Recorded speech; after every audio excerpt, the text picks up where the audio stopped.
I think Trippett mentioned this once. You can explain it again and again, but it's impossible to fully describe how it felt like. Because so what happened was, at the end of the whole championships, we have this march past thing where all the bands that competed will gather at the main arena. And what they normally do is they put the first top 6 bands from last year in the highest grade. They'll put them up front, and everyone else will just march, and they'll line us up behind. So we came in, and we passed the grandstand, and we were about to move to the back, and we were marching forward, and the what do they call them? The stewards. Yeah. They were like stopping us and told us to turn back and go back to the front. So our drum major, our pipe major here, Tirat and Trippett, all them were like, wait, what is going on? Yeah, no, we all freaked out. Yeah, we were all in a very awkward angle, but we did what they say. We turned around, and next thing you know, they placed us right in front, next to last year's champions, which was Field Marshal Montgomery.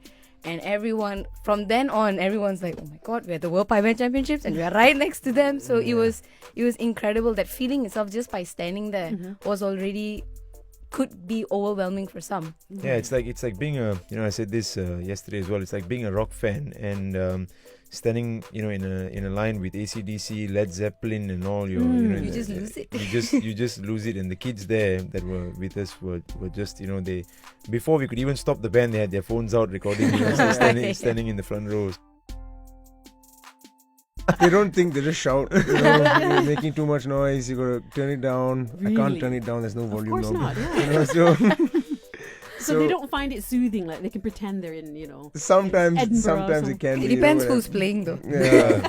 It can sound like a bagpipe or a bag of cats, depending on who's playing. So yeah, but I usually just practice in my room. I've got a set of earplugs. Of course, at a time of the day when usually people aren't around, I think, which is probably in the afternoons. Everyone's at work or at school.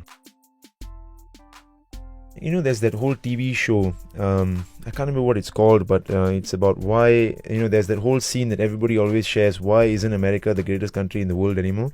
And in that scene, the actor says that to solve a problem, you first must admit that there is one. Yeah. And you must admit that you've made one. So when we came back from 2015, we had to sit down and come up with a list of, what did we do wrong and what mistakes did we make and how do we fix them. So we had to first admit that we messed up and then figure out what we messed up and how to fix it and how to learn from there. So those are the things that, we had issues with selection of tunes. We had issues with the way that we practiced, with the way that we tutored the kids.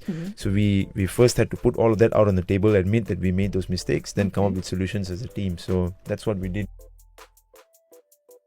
Yeah, I think the first thing would be to understand the kind of commitment it is and the kind of commitment it takes to get through it, and ensure that you have the free time and the passion to take it up. If not, you're going to waste someone's time, the tutor's time.